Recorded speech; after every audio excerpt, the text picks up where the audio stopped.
Amy Thurman back again with 100 Days, 100 Emotions. We're on day 94 today, and we're talking about impatience. We're so close to being there. Oh my goodness, you guys. If you want to see the others in this series, go to hashtag 100 Days, 100 Emotions. That's the numerical number 100, and you can find the others in this series.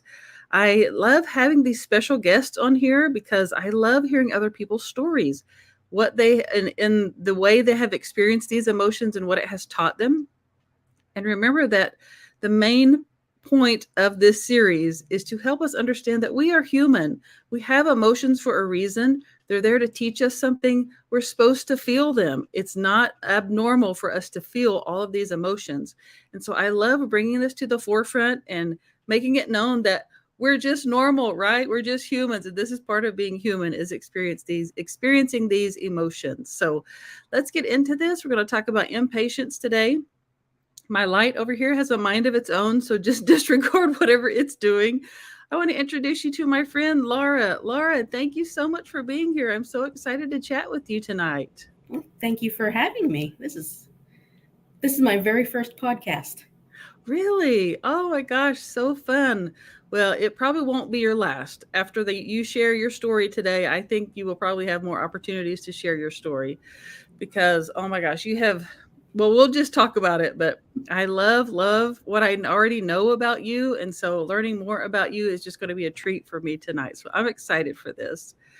Let's pop this text up here and talk just a minute about what impatience is and how excuse me, how it feels in the body, because the different emotions express themselves differently in different people's in your bodies. And so this one is pretty much universal. We have all been impatient, especially the way our society is today. Like that's, I think, an overwhelming feeling, emotion for all of us is impatient. We just can't, you can't get here fast enough. And so this says that impatience is like the tapping foot and the racing heartbeat when things aren't moving as swiftly as you'd like. It feels like an itch you can't quite scratch, and the yearning for instant results. And oh my word, can I relate to this? I was telling Laura beforehand, like, I don't know which story I'm going to share. Like, I have had so many instances of feeling impatient in my life, but it's so sad. But the one that comes to the forefront is when the kids were out of school, like when they were young and they had go to school all, during the year. And then during the summer, it was like, what do I do with these kids? I taught school for so long and I wanted a break, and I was just like, just so eager for school to start. That sounds like a horrible parent, but it's not. It's being honest. You all know, those of you who are parents who have kids in school, you know exactly what I'm talking about. Like I was so ready for school to start back up, like, counting it down and just yearning for it to be here, being impatient about it. But I didn't know as much then as I do now. But it's just funny that that's the one that comes to the forefront.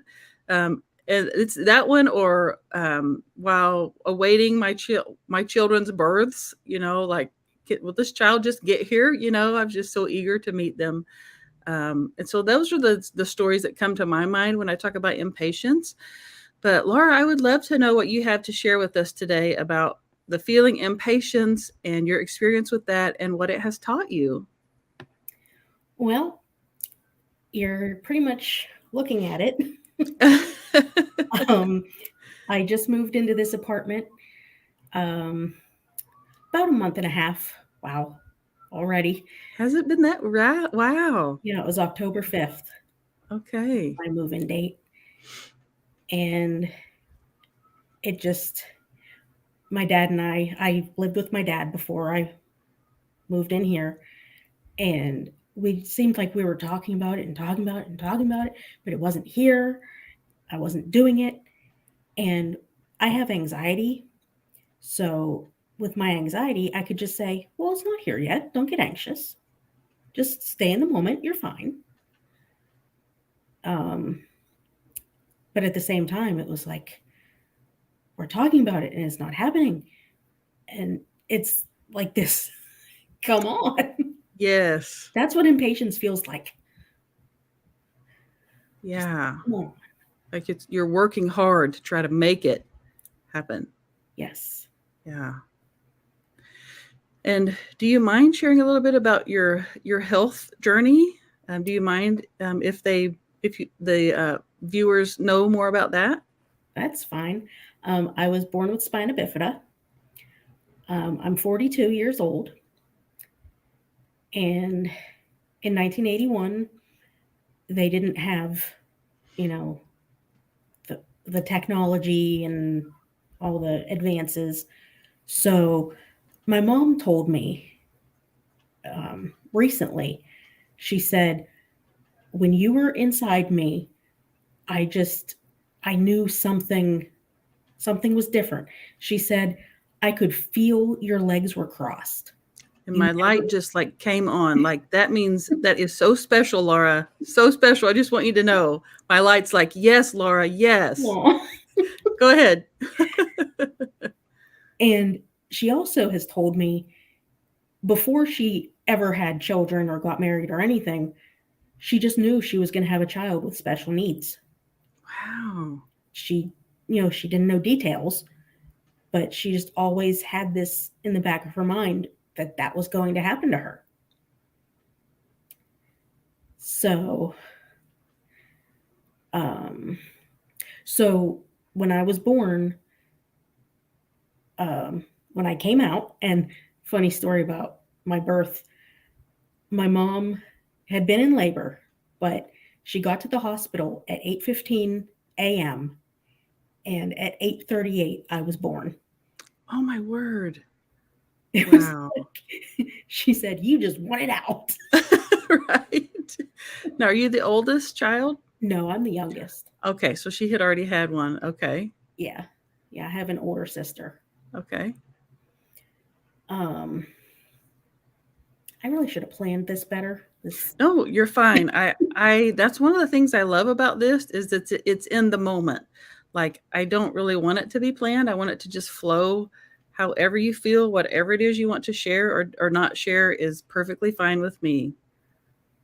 okay. So, So when I did come out, um the doctor like I guess I came out normally, head first, facing up. I think that's how babies come out, right? I've never had one. right, right. So she flipped me over to check me, to check everything on me. And she saw my back and she said, "We have a problem." Hmm. And both my parents said, "What? What's wrong? What's going on?" And my mom was like beside herself. She kept saying, "I just want to hold her. What's going Yeah. on?" And she couldn't hold me. I forget how long it was, but she couldn't hold me for a while. And when she did hold me, I was laying on a pillow. So she really couldn't like actually hold me for Yeah. I'm not sure how long. But basically, spina bifida means split spine. I was born with a hole in my back. My back was exposed, Oh my gosh. and sorry, I got to pop up. It's Um, okay. It happens to me too. so, so immediately, I had to have my back closed. So hours, or at least a day old, I was in surgery, and from the knee down, I can't feel anything. Oh, I didn't know that. Yeah. Um, I always tell people two things I say to kind of put people at ease. The only thing that is, quote, wrong is I can't independently move my feet. They have a mind of their own. Hmm. I get spasms and twitches, but, and if someone sees my feet, I say, I'm not doing that. I don't know. Hmm. So, Wow. there's that. And then, oh, that, well, since I was 12, um, I'm just like everyone else, but I have a comfortable seat. Oh, I love that. Oh my gosh. So good. I've never heard of that. It's so true. And because it started when I was 12, because since I can't feel my feet, um, I'll never forget this day. Um, it was a weekend, I'm pretty sure. It had to have been a Sunday if it was a weekend. Um, I had told my dad, and it absolutely had to have been a Sunday because my dad was going grocery shopping. That's his grocery day to this day. And it's become mine too. Oh, So he said, I'm going to go grocery shopping. Are you okay to take a bath by yourself? And I said, yeah, I'm 12. Well, I couldn't feel until it was up to like my upper thighs that the water was far too hot. oh wow. And I don't want to get too graphic, but I just thought I had dry skin that was coming off of my feet. Oh wow. And so I'm just, taking my bath as normal because the water had cooled. And my dad comes home and he pokes his head in, says, "How you doing?" or whatever. And I said, "Look at that." And it was what I had peeled off of my feet. Mm, And he said, "Get out of the tub." I said, What? He said, "Get out of the tub right now." And he like grabbed me. wow. I remember him like pulling me out of the tub, Yeah. throwing me on the floor, and he rushed to his bedroom, called my mom. It's the very first time I ever heard him cry. Hmm. And he said, "What do I do?" He was just in shock. Yeah. And apparently my mom had said, "Take her to the ER." So we went to the ER that ironically is practically right down the street from me now. Hmm. And I will never go back to that ER I because, wondered. Yeah. well, I've never heard of anyone having a good experience at that hospital. So, Oh, and I I see. won't name it or anything. I won't, Right. whatever. But he took me, they saw my feet, they wrapped them up in like a mummy, put a antibiotic antibiotic ointment on before they wrapped them, and said, "Just go home. You'll be fine." Well, God completely stepped in because the next day, and like I said, it had to have been a Monday, I had spina bifida clinic, which was uh, once a year for an entire day. I would see all my specialists, my Wow. neurologist, my urologist, my orthopedist. There was a nutritionist, just all of them. And I woke up that Monday and it was supposed to be that my mom was going to pick me up from school and take me to the clinic. Well, I wasn't feeling well at all. So I called her and I said, "You're going to have to pick me up from home. I'm just not, I don't feel well. I'm not going to school." She said, "Okay. I hope you feel better," kind of thing. And I'll see you later. So she takes me to the clinic, and I don't even remember which doctor was first, but immediately my mom was like, "You have to see her feet."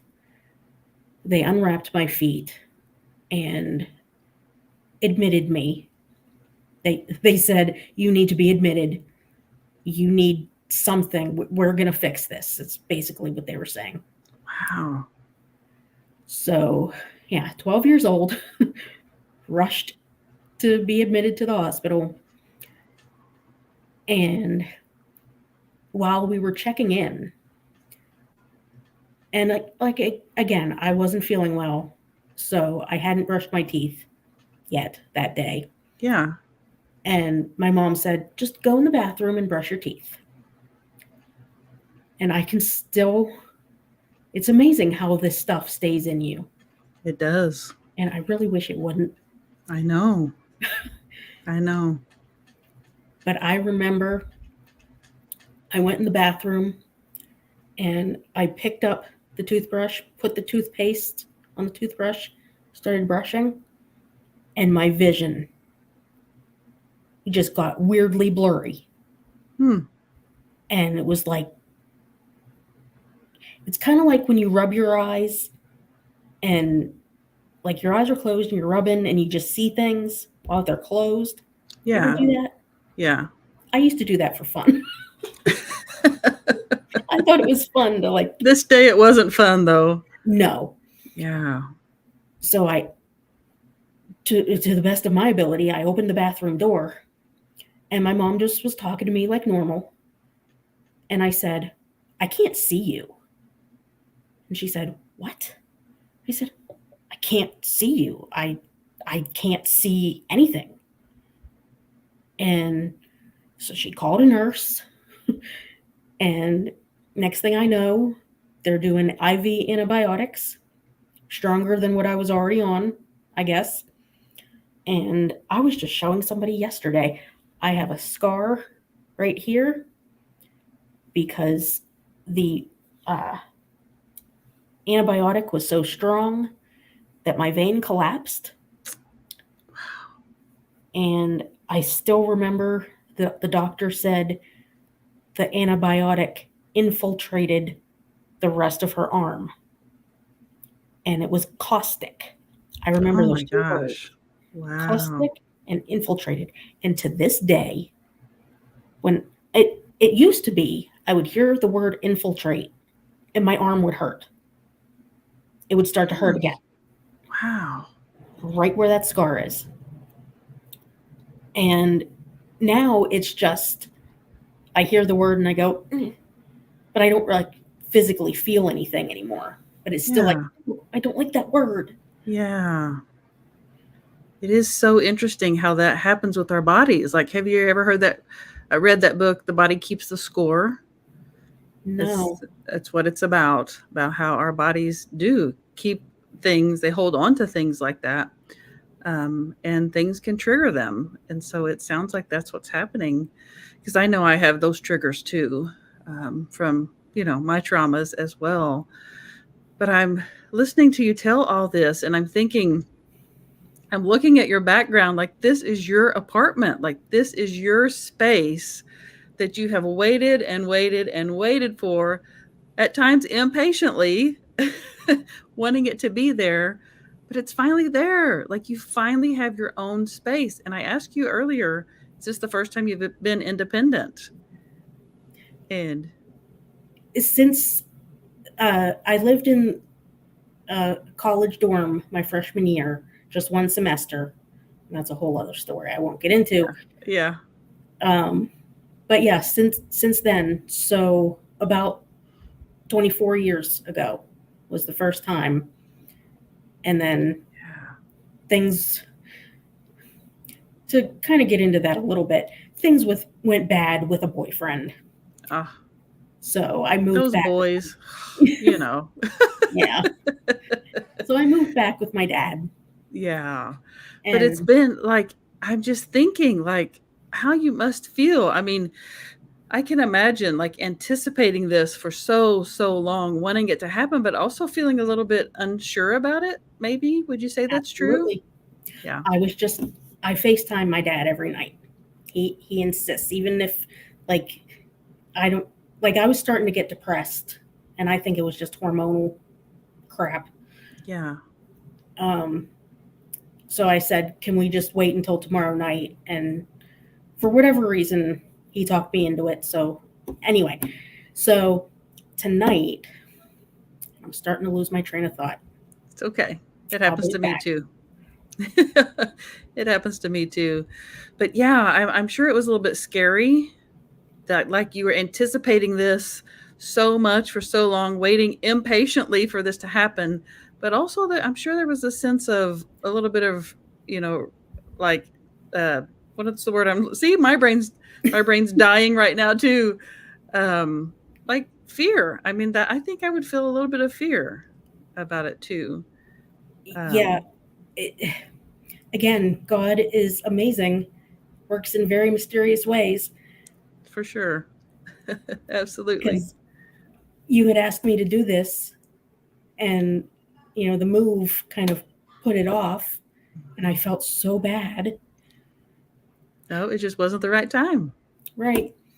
But just, and I got the thought back. Just last night, when I was on FaceTime with my dad, I said, the 12-year-old in me is freaking out. The 12-year-old that is still in me is saying, what are you doing? Who Hmm. are you? And I say Yeah. back to that 12-year-old, I'm 42. Yes. Yes. 30 years. Right. It's been 30 years. Yeah. Look at you stepping into your power, though. I mean, really, like you could have continued to live and let that fear control you, but you didn't. You said, you know what? I'm going to take control of this myself and I'm going to do something about it. And when it still tries to come at you, you're combating it with those. That's the perfect way to handle it is to tell it, no, this is what's true. And I say this a lot that that's how we overcome these feelings that are uncomfortable is we tell them, no, this is the truth. And that's exactly what you did. What you're saying to me, yes, as a 12-year-old, that's what happened. But I'm not 12 anymore. I'm 42 now. And my life is different and I can live on my own. Look at me doing it. Look at me doing it right now, right? Mm-hmm. Oh, And I got a gosh. chill just hearing you say that, because Yeah, that's but what I say it's to myself. And, I, for the longest time, I've taken the attitude, people, like if I'm afraid to do something, I'll say to either my dad or my sister or whoever, tell me I can't. Just tell me I can't. And they'll mm. say, you can't. And I say, watch me. And the fear just, Yeah. Yeah, you need just a little bit of a challenge, huh? yep. Yeah, just to challenge it. That's so good. And I can imagine that's probably how you've made it through a lot of things in your life because you've never been out of a wheelchair. You've always been in a wheelchair, right? Since you could Is No, that right? Oh, okay. no, when I was 12, I burned my feet in hot water. But I mean like have you ever been able to walk independently? Oh, no. Okay. Before that, um, I was using leg braces and crutches. Okay. Okay. Right. So you've always been dependent on something. Yes. And so that's what I'm getting at here is like you've always been dependent on something or someone. And now, today, sitting there in your apartment, Laura, all by yourself, taking care of yourself, being independent, doing your thing, showing the world who's boss, showing that 12-year-old girl who's in control now. Oh, it makes my heart so happy for you. Like I just can't get over it. I can only imagine the joy that you must be experiencing right now. You know, it's amazing how the word joy keeps coming up. People, like, I'll hear it on TV or someone will say it, around me. I just I think I understand now. Hmm. I used to think that was kind of a hokey word, but I I I think that's what this is. Yeah. And it is one of those things that you really don't understand until you actually experience it. That once you feel it, you know, oh, this is what it is. This is what people are talking about. This is what it feels like. But to just have people tell you that's what it's like is different if you haven't ever experienced it. It really is. And I am just so thrilled that you're getting it, that you're able to experience that and that you have done it, that you have done it. Nobody else did this for you. You're And doing it. ironically, it's my dad that points it out all the time. All the things that I have done, like I've my entire life, I feel like I've been the one, and I'll just say it. I still, to this day, I call him daddy. Yeah. And Yeah. I've been the daddy, can I do this? Daddy, can I do that? But he'll point out, you did this, and you just came home and said I did it. You did this, and one of my favorites. It's it's kind of silly, but when I was in my 20s, I got my eyebrow pierced, and it was because I was out with a friend at a bar, and she wanted to get something, so we went, and I think she was looking into a tattoo even. I don't know. But it just kind of happened. I just got the courage and I somehow had the money. So I just remember driving home, and yes, I drive. I got my license when I was 20. That's awesome.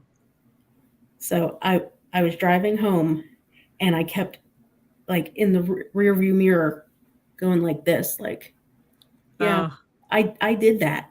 yeah. This is real. And when I came home, I just looked at my dad and I was like, yeah, here it is.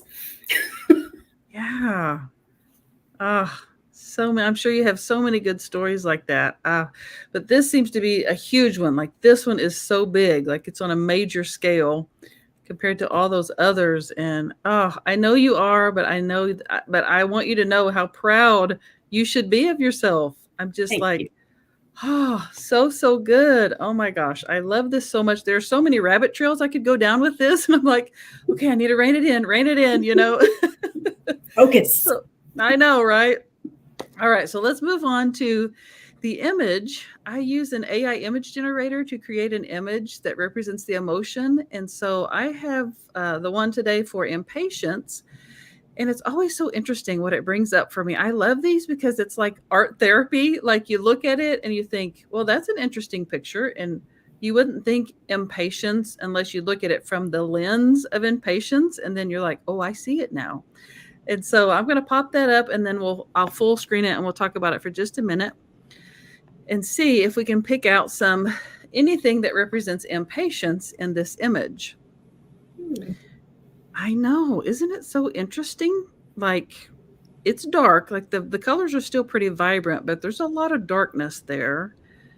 The thing that jumps out at me is how pointy, like how jagged they're not mountains, whatever they're called on the sides. They just look painful, you know. They look like Mhm. I don't want to climb that. I don't. It's just not appealing to me. Um, which you know, impatience can feel that way. It can feel jagged. It can feel painful. And so, to me, that's what stands out. Is there anything else that stands out to you, Laura, that you see that might represent impatience? Not so much the impatience, but I'm just I'm looking at it like there's whatever the jagged is, and there's the ground, Yeah. but there's a light. Yeah. There's a light saying something. I don't know. Yes. I just Yes. keep looking at that light. I saw that too, and I was like, you know what? That's like where we're headed. To me, it almost represents like that's what we're after. Mm, Whatever we're impatient about is behind that light or is that light. And it's almost like it's being squeezed. It looks to me like it's being squeezed. Like our impatience is squeezing it, wait, you know, trying to get to it, but it's being squeezed and we can't get to it yet. And so, man, I love these images, how they just you know, they bring things out that we just hadn't ever thought about before, representing the emotions. And so I love doing this part, that section too. It's always so interesting to me. So we're about to wrap up. I do want to talk to you for just a minute about your business. Like Laura and I are Cine sisters, which means that we both have Cinegence businesses. And oh my gosh, I love Laura so much, like so involved and just so helpful and just always some kind of encouraging word for people. It's so such a blessing to have you as a Cine sister, Laura. I want you to know that. thank you. Yeah, and I would, if you wouldn't mind, to take just a minute to share how you got started in Synogens, because you know, as a disabled person myself, there's a stigma around, you know, are we as worthy or can we do we have as much worth as people who are able-bodied?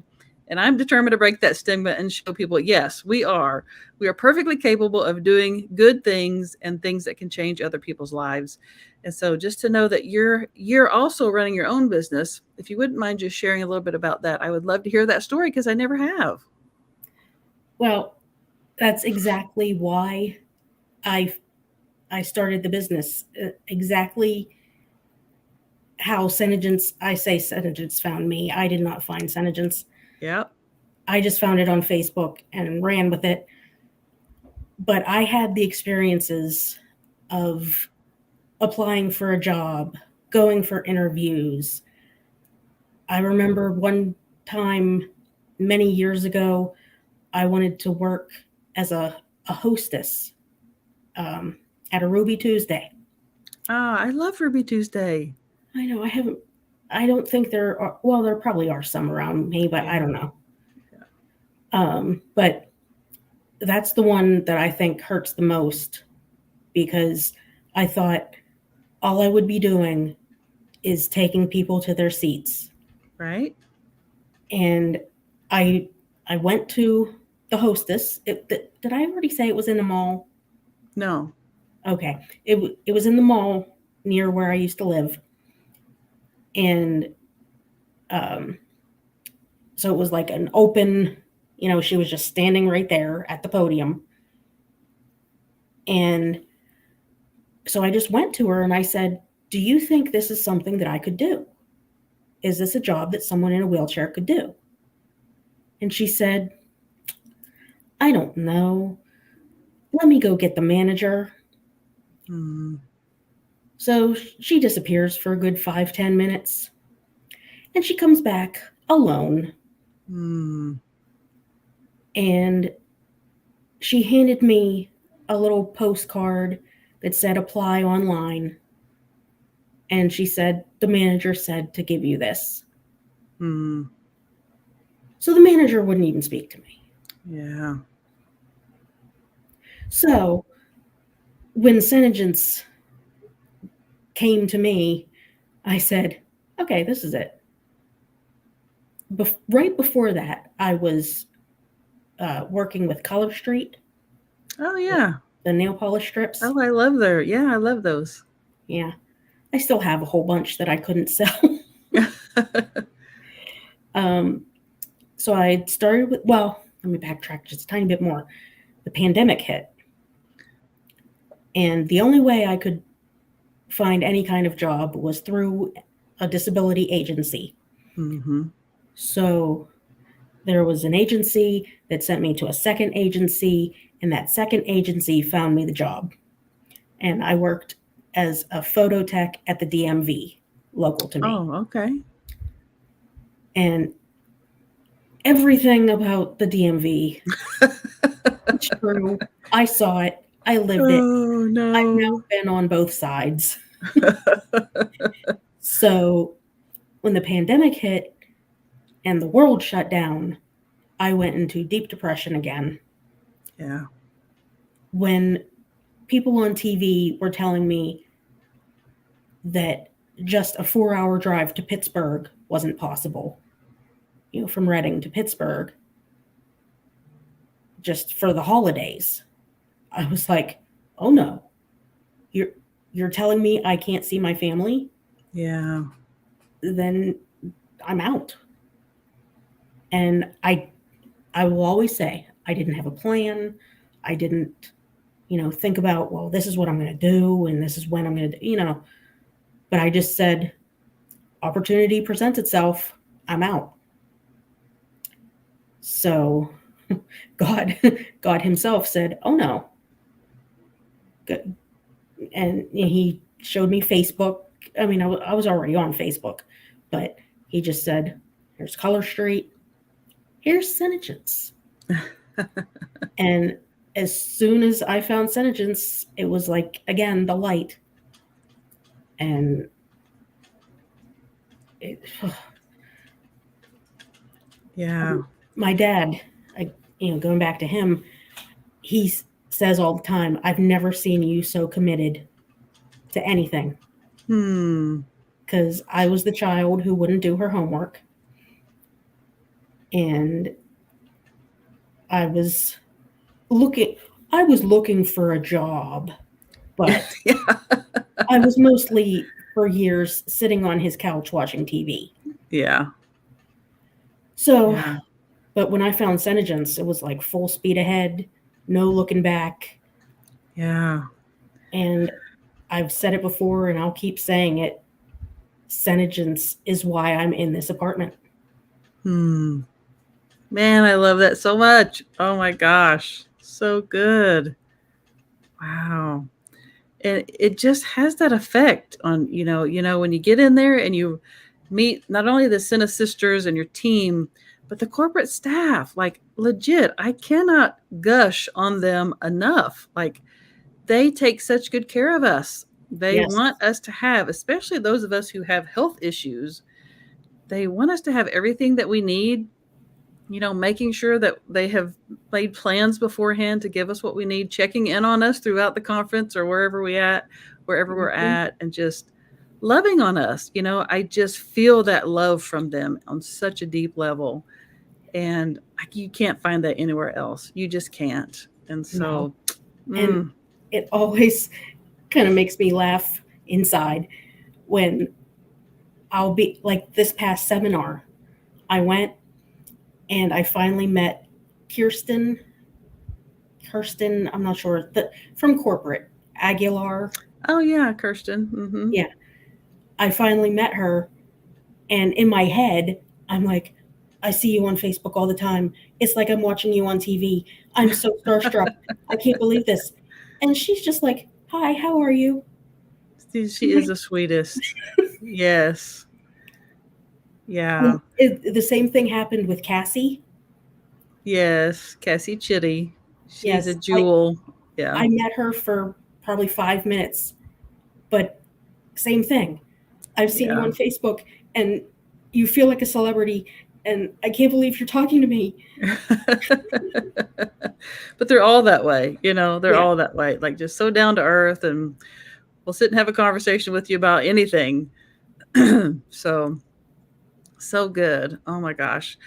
Well, I am so thankful that you chose to spend your time with us tonight, Laura. I have enjoyed this so, so much. Like I said, I could go down so many rabbit trails because I have so many questions. Like, I would love to know so much more about your experience and your story. And man, I would love for you to, share more of that. Maybe find other avenues to share more of your experience, because I think it can help people.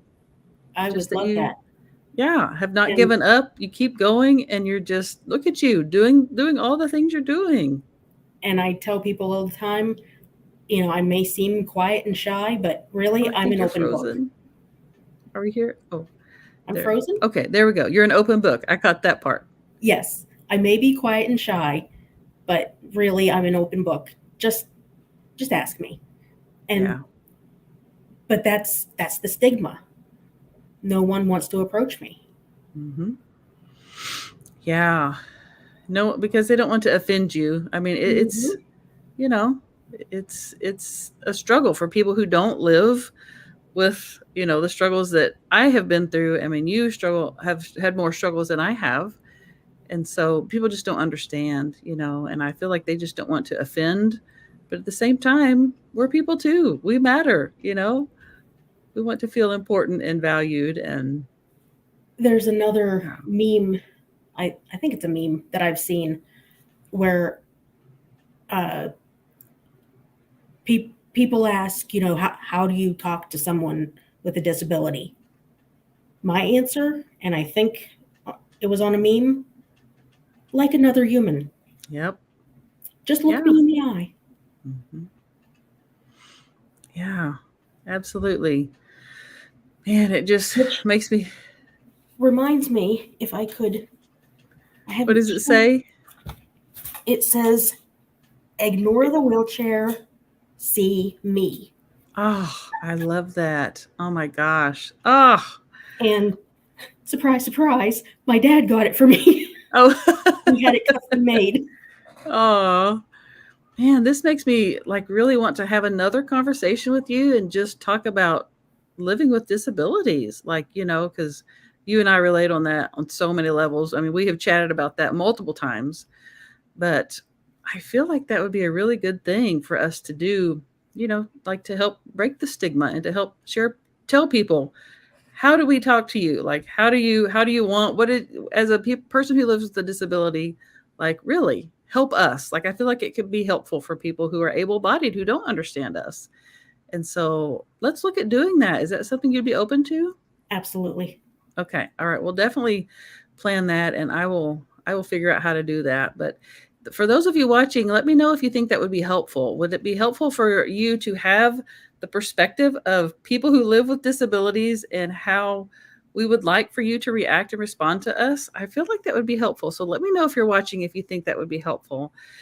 And oh my goodness, this has been so good. For those of you watching, if you think this episode will be helpful for others, please share it. We would love to be able to help others and help them understand not only the emotions but resilience, which is what Laura represents, is resilience right here.